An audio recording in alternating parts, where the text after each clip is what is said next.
नमस्कार साथियों, स्वागत करता हूं आप सभी का अपने YouTube चैनल इजी ट्रैक पर। कैसे हो आप सभी? मस्त होंगे, स्वस्थ होंगे और सब लोग अपनी तैयारी में लग रहे होंगे। जैसा कि आप लोगों को सूचना मिल चुकी है कि रीट पात्रता परीक्षा का नोटिफिकेशन कल जारी कर दिया गया है और साथ ही में एग्ज़ाम डेट भी इस बार जारी कर दी गई। 27 फरवरी को आपकी रीट परीक्षा का आयोजन होने वाला है। तो कुल मिलाकर आपके पास 70-71 दिन का टाइम है, अंतिम समय है दोस्तों, इसलिए अपनी तैयारी में लग जाइए क्योंकि पात्रता परीक्षा पास करना एक रीट थर्ड ग्रेड टीचर बनने की पहली स्टेप मानी जाती है। इसलिए इस स्टेप को अगर अच्छे से पार कर लिया तो आगे कोई दिक्कत नहीं आने वाली है दोस्तों।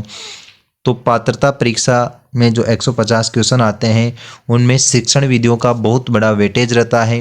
हर सब्जेक्ट के 15-15 नंबर की शिक्षण विधियाँ 15 क्वेश्चन पूछे जाते हैं अर्थात। तो आप सब लोगों को शिक्षण विधियों को हल्के में नहीं लेना क्योंकि इनसे क्वेश्चंस पूछे जाते हैं। उनकी लैंग्वेज अपने लिए थोड़ी टफ पड़ती है जो फर्स्ट बार एग्ज़ाम दे रहे हैं, इसलिए आप लोग अच्छे से शिक्षण विधियों को तैयार कीजिए। सभी सब्जेक्ट की शिक्षण विधियों का आप लोग ध्यान में रखिए। मैं आप लोगों के लिए शिक्षण विधियों की बहुत अच्छी क्लास लेकर आया हूं। एक क्लास पहले भी मैं डाल चुका हूं शिक्षण विधियों की। जिन भाई बहनों ने पहले वाली क्लास नहीं देखी वो देख लीजिए और जो अपने चैनल पर नए हो तो चैनल को सब्सक्राइब कर दो। वीडियो पसंद आए तो वीडियो को लाइक ज़रूर करना, कमेंट एंड शेयर ज़रूर करना। बिना किसी देरी के शुरू करते हैं आज की क्लास। देखिए साथियों, आज की क्लास का पहला क्वेश्चन, निम्न में से कौन सी मूल्यांकन की गुणात्मक प्रविधि नहीं है? मूल्यांकन की गुणात्मक प्रविधि कौन सी नहीं है? ऑप्शन ए साक्षात्कार, बी ऑप्शन प्रश्नावली, सी ऑप्शन निर्धारक मापनी, डी ऑप्शन मौखिक परीक्षा। तो मूल्यांकन की गुणात्मक प्रविधि कौन सी नहीं है? साक्षात्कार के द्वारा मूल्यांकन किया जा सकता है, निर्धारण मापने के द्वारा भी मूल्यांकन किया जाता है, मौखिक परीक्षा के द्वारा भी मूल्यांकन किया जाता है, जबकि प्रश्नावली के द्वारा मूल्यांकन किया जाता है। निर्धारण मापने के द्वारा मूल्यांकन नहीं किया जा सकता, अर्थात गुणात्मक प्रविधि नहीं है मूल्यांकन की। सी ऑप्शन आपका सही जवाब हो जाएगा। बढ़ते हैं अगले क्वेश्चन की ओर। अगला क्वेश्चन है, संरचनात्मक उपागम का अन्य नाम क्या है? संरचनात्मक स्ट्रक्चरल अप्रोच का अन्य नाम पूछा है इसने। तो इस प्रकार का क्वेश्चन जरूर पूछा जाएगा, स्टार मार्क कर लेना क्वेश्चन को। संरचनात्मक उपागम का दूसरा नाम पूछा तो ध्वनि निर्माण उपागम, अक्षर निर्माण उपागम, वाक्य गठन उपागम, वाक्य पठन उपागम। दोस्तों, वाक्य गठन उपागम मतलब सेंटेंस स्ट्रक्चर अप्रोच, इसका दूसरा नाम है, स्ट्रक्चरल अप्रोच का दूसरा नाम है। तो वाक्य गठन उपागम, सी ऑप्शन यहाँ पर आपका राइट आंसर हो जाएगा साथियों। अगला क्वेश्चन है, जेट-कोक विधि किस भाषाई दक्षता के विकास में प्रयुक्त होती है? विधियों से क्वेश्चन पूछा जाता है, पक्का पूछा जाएगा। तो जेट-कोक विधि है, ये किस भाषाई दक्षता के विकास में प्रयुक्त होती है? ऑप्शन ए पठन दक्षता, बी ऑप्शन वाचन दक्षता, सी ऑप्शन वादन दक्षता, डी ऑप्शन है लेखन दक्षता। जेट-कोक विधि लेखन दक्षता में प्रयुक्त होती हैं दोस्तों। डी ऑप्शन यहाँ पर आपका राइट आंसर हो जाएगा। बढ़ते हैं अगले क्वेश्चन की ओर। क्वेश्चन है, मूल्यांकन की प्रक्रिया में व्यापकता छात्र के समस्त व्यक्तित्व पर अपने प्रसार का उल्लेख नहीं करती है, ना ही उसकी केवल बौद्धिक उपलब्धि का मूल्यांकन के संबंध में। तो उक्त कथन किसका है? ये एक कथन कहा गया है। तो इन किन महोदयों के द्वारा ये कथन कहा गया है? रूथ स्ट्रॉन्ग, एपी सुखिया, रेमर्स और गेज, डी ऑप्शन है गुड और हेट। रेमर्स और गेज के द्वारा यह कथन कहा गया है। सी ऑप्शन आपके पास सही जवाब हो जाएगा साथियों। अगला क्वेश्चन है, किंडरगार्टन जर्मन भाषा का शब्द है जिसका सही अभिप्राय क्या है? तो किंडरगार्टन ये एक विधि का नाम है। किंडरगार्टन विधि, केल विधि, और मोंटेसरी विधि, ये जो पिछड़े हुए बालक, मंदबुद्धि बालक हैं, उनको शिक्षा देने के लिए ये विधि काम में ली जाती हैं।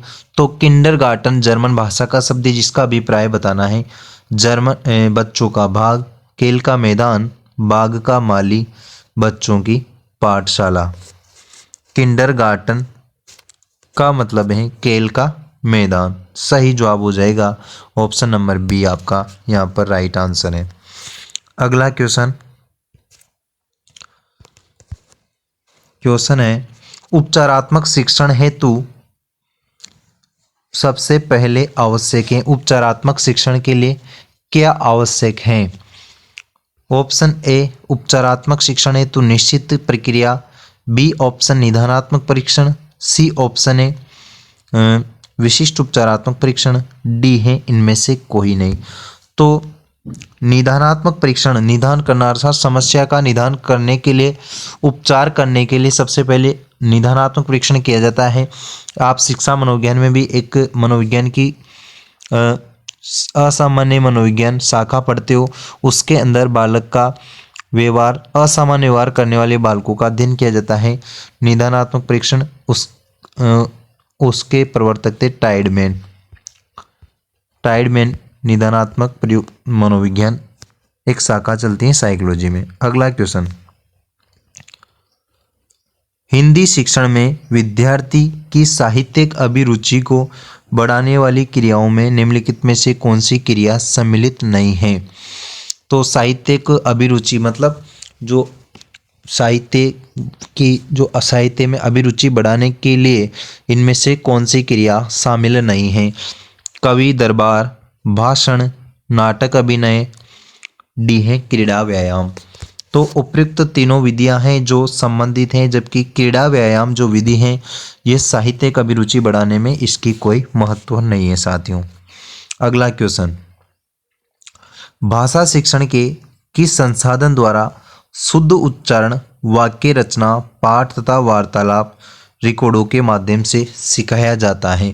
तो इनमें से कौन सा साधन है जिसके द्वारा शुद्ध उच्चारण, वाक्य रचना, पाठ वार्तालाप रिकॉर्ड के माध्यम से सिखाया जाता है?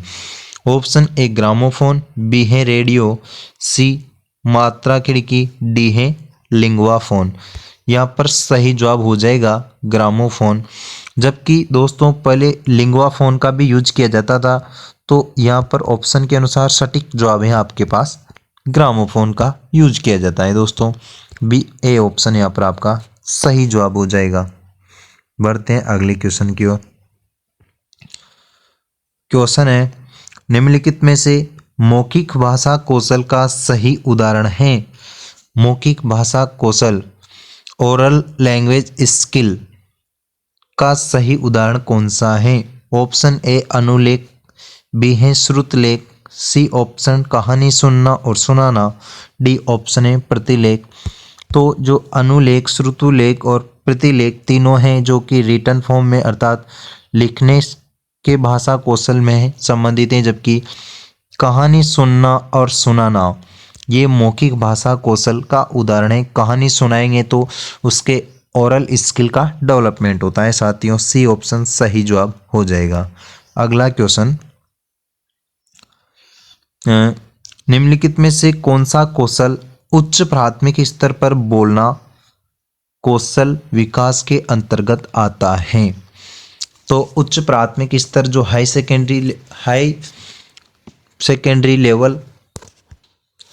प्राइमरी लेवल के जो बच्चे होते हैं उनके लिए कौन सा भाषा कौशल का विकास काम में लिया जाता है? ऑप्शन ए कहानी लेखन, बी ऑप्शन वाद विवाद प्रतियोगिता, सी है समाचार पत्र पढ़ना, डी ऑप्शन केवल गाना सुनाना। यहाँ पर सही जवाब है आपके पास बी ऑप्शन की जो हाई प्राइमरी बच्चे होते हैं उनको वाद विवाद प्रतियोगिता में भाग लेने के लिए प्रोत्साहित किया जाता है, तो उनके बोलने का कौशल का प्रॉपर विकास हो जाता है दोस्तों। अगला क्वेश्चन है, बादशाह की अच्छी पाठ्य पुस्तक की प्रमुख विशेषता क्या है? बादशाह की अच्छी पाठ्य पुस्तक, दोस्तों यहाँ पर थोड़ा मिसप्रिंट हो गया, बादशाह नहीं है यहाँ पर, आप इसको काट लेना यहाँ से। यहाँ पर बादशाह नहीं, भाषा आएगी कि भाषा की अच्छी पाठ्य पुस्तक की प्रमुख विशेषता क्या है। यह है क्वेश्चन, भाषा की अच्छी पाठ्य पुस्तक की प्रमुख विशेषता बतानी है। ऑप्शन ए है क्लिष्ट भाषा, बी ऑप्शन पाठ में दीर्घ वाक्य रचना, सी ऑप्शन सरल सरस शब्दावली, डी ऑप्शन है तत्सम प्रधान भाषा। तो जो अपनी पाठ्य पुस्तक होती हैं उसकी सबसे अच्छी विशेषता यही है कि उसकी जो भाषा सरल सरस शब्दावली होनी चाहिए। यहाँ पर सी ऑप्शन सही जवाब हो जाएगा। प्रमुख विशेषता है उसकी सरल सरस शब्दावली होनी चाहिए। अगला क्वेश्चन, क्वेश्चन है साथियों, उपचारात्मक शिक्षण का प्रयोग अध्यापक द्वारा क्यों किया जाता है। उपचारात्मक मतलब किसी समस्या का समाधान करने के लिए उपचार करना, तो उसे उपचारात्मक। जैसे समस्या कैसे, कक्षा में कोई सभी बच्चे ध्यान से पढ़ रहे हैं लेकिन एक बच्चा थोड़ी शरारत कर रहा है तो उसका उपचार किया जाता है, उसका कारण जाना जाता है, उसी को उपचारात्मक शिक्षण कहा जाता है साथियों। अब उपचारात्मक शिक्षण का प्रयोग अध्यापक द्वारा क्यों किया जाता है। ऑप्शन ए है अध्यापक द्वारा पक्षपातपूर्ण व्यवहार करने हेतु, बी ऑप्शन अधिगम कठिनाई करने हेतु दूर करने हेतु, सी ऑप्शन कक्षा में स्पर्धा भावना विकास हेतु, डी ऑप्शन है ज्ञान अवबोध अभिव्यक्ति से पूर्ण। यहाँ पर उपचारात्मक शिक्षण की बात की जा रही है तो पक्षपातपूर्ण व्यवहार करे ऐसी तो कोई बात है नहीं, और स्पर्धा की बात यहाँ हो नहीं रही, जबकि ज्ञान अवबोध की बात नहीं है क्योंकि उपचारात्मक शिक्षण की बात है। तो अधिगम में कठिनाई आ रही है उसको दूर करने हेतु उपचारात्मक शिक्षण का प्रयोग अध्यापक के द्वारा किया जाता है दोस्तों। अगला क्वेश्चन, निम्नलिखित में से मातृभाषा शिक्षण का साधन नहीं है। मदर टंग जो लैंग्वेज होती है अपने, तो मातृभाषा शिक्षण का साधन कौन सा नहीं है। ऑप्शन ए है चित्र विस्तारक यंत्र, बी ऑप्शन चित्र दर्शन, सी ऑप्शन लघु गणक सारिणी, डी ऑप्शन है ग्रामोफोन। तो इनमें से सी ऑप्शन आपके पास सही जवाब हो जाएगा। ये चित्र विस्तारक यंत्र, चित्र दर्शन और ग्रामोफोन तीनों हैं जो कि मातृभाषा शिक्षण के साधन है, जबकि लघु गणक सारणी सी ऑप्शन आपका सही जवाब हो जाएगा साथियों, ये इसका साधन नहीं है। बढ़ते हैं अगले क्वेश्चन की ओर। विद्यालय पुस्तकालय में आवश्यक सामग्री ढूंढने में अहम भूमिका होती है। तो अगर मान लो अपन लाइब्रेरी में गए हैं स्कूल की में, तो वहाँ पर जो अपने ज़रूरत की जो चीज़ ढूंढनी है उसकी अहम भूमिका किसकी होती है। ऑप्शन ए है लैब मैनुअल, बी ऑप्शन है प्रायोगिक पुस्तिका, सी ऑप्शन संदर्भ पाठ्य पुस्तक, डी ऑप्शन है वृत्तीय। दोस्तों ये क्वेश्चन 24 जुलाई 2022 को रीट में पूछा गया था और सेम यही ऑप्शन थे और ये क्वेश्चन डिलीट हुआ था साथियों, इसीलिए मैंने को आपको दिया है क्योंकि आप लोगों को भी ऐसी जानकारी होना चाहिए। ये क्वेश्चन डिलीट होने का कारण था क्योंकि इसमें जो ऑप्शन दिए हैं इनमें से जो राइट ऑप्शन होना चाहिए था वो ऑप्शन नहीं है। अगर अपन लाइब्रेरी में गए हैं, अपन को ज़रूरत की चीज़ ढूंढनी है तो उसमें अहम भूमिका स्वयं की होती है। यहाँ पर स्वयं ऑप्शन आता तो अपना उसका सही जवाब दे पाते, तो इसलिए इसका आंसर आएगा जो स्वयं ढूंढने वाला हो। अगला क्वेश्चन, क्वेश्चन है साथियों, भाषा प्रश्न पत्र निर्माण में दायित्व है। तो भाषा प्रश्न पत्र निर्माण मतलब जो लैंग्वेज का क्वेश्चन पेपर बनाया जाता है तो उसमें किन बातों का ध्यान रखना चाहिए भाषा संबंधी अध्यापक को। ऑप्शन ए है ज्ञानात्मक प्रश्न अधिक हो, बी ऑप्शन है निबंधात्मक प्रश्न अधिक हो, सी ऑप्शन है अभिव्यक्ति बोध प्रश्न अधिक हो, डी ऑप्शन है ज्ञान अवबोध अभिव्यक्ति से पूर्ण क्वेश्चन हो। दोस्तों एक बात बताऊं, जैसे अगर क्वेश्चन पेपर तैयार किए जाते हैं, प्रश्न पत्र का निर्माण किया जाता है, उस समय अध्यापक को सबसे पहले तो बालक के मानसिक स्तर तथा आयु वर्ग सबसे इम्पोर्टेंट अहम रोल होता है। मानसिक आयु, मानसिक स्तर, मानसिक स्तर तथा आयु वर्ग का ध्यान में रखकर बच्चों के प्रश्न पत्र निर्माण किया जाता है। अब यहाँ पर जो ऑप्शंस दे रखे हैं उनके हिसाब से जो आंसर होगा वो होगा आपके पास ऑप्शन नंबर डी, ज्ञान मतलब नॉलेज, अंडरस्टैंडिंग और अभिव्यक्ति से पूर्ण प्रश्न होना चाहिए। डी ऑप्शन आपके पास सही जवाब हो जाएगा। दोस्तों बढ़ते हैं अगले क्वेश्चन की ओर। अगला क्वेश्चन है मातृत्व भाषाओं के शिक्षण की प्राचीन विधियों में से भिन्न है। मातृत्व भाषाओं के तो सबसे प्राचीन विधियों में से भिन्न कौन सी है? यहाँ पर ऑप्शन है भाषा संसर्ग विधि, बी है अप्रत्यक्ष विधि, सी है कैल विधि, डी है पाठ्य पुस्तक प्रणाली। तो भाषा संसर्ग विधि प्राचीन विधि है, अप्रत्यक्ष विधि है ही चली आ रही, पाठ्य पुस्तक को जानते ही हो आप लोग। जबकि जो कैल विधि है, कैल में शिक्षा देना, ये नवीन है, ये इनसे भिन्न है तीनों से। तो यहाँ पर सही जवाब हो जाएगा सी ऑप्शन। बढ़ते हैं अगले क्वेश्चन में। क्वेश्चन है बच्चों के लिए भाषा सिखाने का सर्वोत्तम समय क्या होता है? भाषा अर्थात लैंग्वेज सिखाने का सबसे बेस्ट टाइम पीरियड कौन सा आयु वर्ग होता है? कौन सा एज ग्रुप होता है छात्रों स्टूडेंट बच्चों के लिए? ऑप्शन ए है 6 से 9 वर्ष, बी है 12 से 15 वर्ष, सी ऑप्शन है 18 से 21 वर्ष, डी ऑप्शन है 21 से 24 वर्ष। तो अगर आप लोग रीट पात्रता के बाद अभी रीट पात्रता भी पढ़ रहे होंगे, जो चाइल्ड डेवलपमेंट बाल विकास वाला आपने टॉपिक पढ़ा होगा, उसमें 3 अवस्था है मुख्य रूप से, शैशवावस्था, बाल्यावस्था और किशोरावस्था। आपने पढ़ा होगा 0 से 2 वर्ष तो बाल्यावस्था, 0 से 2 वर्ष शैशवावस्था और 2 से 6 वर्ष बाल्यावस्था और 6 से 12 वर्ष, 2 से 6 पूर्व बाल्यावस्था और 6 से 12 उत्तर बाल्यावस्था होती हैं दोस्तों। तो यहाँ पर उत्तर बाल्यावस्था की ही बात की जा रही है। 6 से 9 वर्ष वाला जो आयु ग्रुप होता है उसमें बच्चा अपने घर वालों की, माता पिता की सभी बातों को मानता है, अर्थात मतलब बच्चा सीखने के प्रति जागरूक रहता है और जो घर वाले सिखाते हैं उसको सीखता है। तो 6 से 9 वर्ष की आयु वर्ग भाषा सिखाने के लिए सबसे बेस्ट एज ग्रुप माना जाता है। यहाँ पर ए ऑप्शन आपका करेक्ट आंसर हो जाएगा साथियों, अर्थात उत्तर बाल्यावस्था में। अगला क्वेश्चन, पाठ्य पुस्तकों के आंतरिक तत्वों में से भिन्न तत्व कौन सा है? आंतरिक तत्वों में से भिन्न तत्व कौन सा है? भाषा शैली, उच्चारण शैली और डी ऑप्शन है इनमें से कोई नहीं।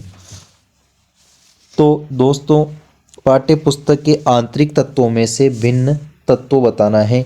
तो जो भाषा शैली और उच्चारण शैली तीनों ही पाठ्य पुस्तक के आंतरिक तत्व हैं। इसके अलावा पाठ्य पुस्तक के आंतरिक तत्वों में एक और आता है विषय सामग्री। ये 4 हैं जो पर क्या होते हैं पाठ्य पुस्तक के आंतरिक तत्व। तो इन ऑप्शंस के हिसाब से आपका सही जवाब हो जाएगा इनमें से कोई नहीं, क्योंकि उपरोक्त तीनों ही बात पाठ्य पुस्तक के आंतरिक तत्वों में शामिल है और विषय सामग्री भी इसी में शामिल होता है। आप लोगों को चारों आंतरिक तत्व याद होना चाहिए। ऐसा क्वेश्चन जरूर पूछा जाएगा, स्टार लगा लेना क्वेश्चन को। क्वेश्चन है अगला, तुलसीकृत ग्रंथों के नाम लिखिए। प्रश्न का प्रकार है।